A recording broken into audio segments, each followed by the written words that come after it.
for adventure!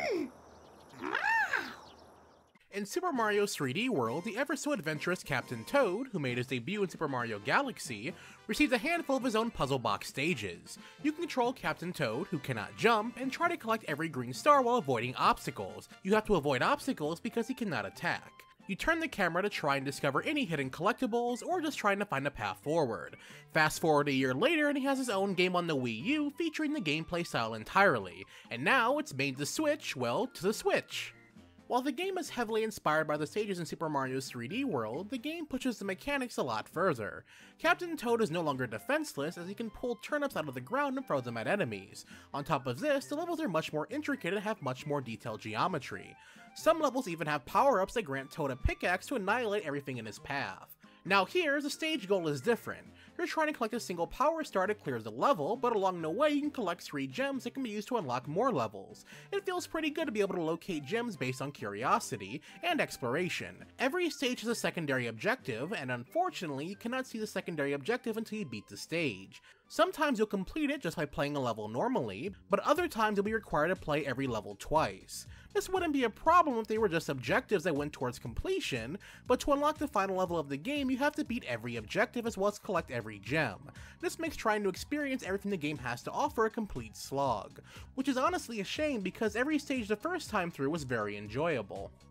The story is very cut and dry. Every episode features either Toad or Toadette being kidnapped, with one or the other going through a set of levels then fighting the giant bird that stole your friend. The game goes back and forth until you reach the final cycle, and you're rewarded with a very charming ending that is different on the Nintendo Switch. Honestly, you're not playing the game for the story, but the structure can be very repetitive. Due to how short levels can be, Captain Toad just works perfectly for portable gaming. So much so that the control scheme for dock mode is just completely inferior. There are a ton of levels that require touching platforms to raise or lower them. In handheld mode, that is a non-issue since you can just touch the screen. Docked mode on the other hand uses a not so accurate cursor based on the gyroscope that constantly requires it to be recalibrated when you need it. It works, but feels very clunky at times, and deterred me from playing the game docked, despite the gorgeous 1080p visuals offered. Though on the Switch displays, the image is very crisp, so depending on your preference, you may not be sacrificing anything.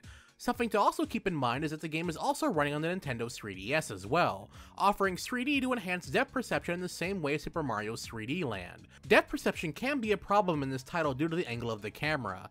You can zoom in on Captain Toad to get a better understanding of his positioning, but sacrificing your field of view. The only thing to keep in mind is on the 3DS, the frame rate is cut in half, so the gameplay experience is just not as smooth.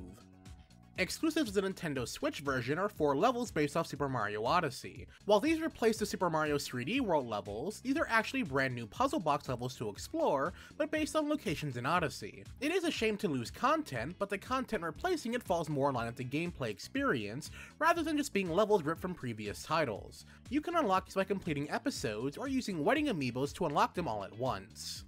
Overall, Captain Toad Treasure Tracker is an addicting puzzle game full of content and charm. There is a surprising amount of levels and things to experience. While 100%ing this game may be a chore and depth perception can be a pretty big issue, for $40 this game is a real treat for casual play. With it coming to Nintendo Switch, it's great that many more people can experience this game for the first time. And that does it for our review of Captain Toad Treasure Tracker. To read the written review, be sure to go to GamingGamma.com to check it out. A link will be provided down in the description below. If you have any questions for me about the game or the review, by all means leave them down in the comments section. I would love to hear from you.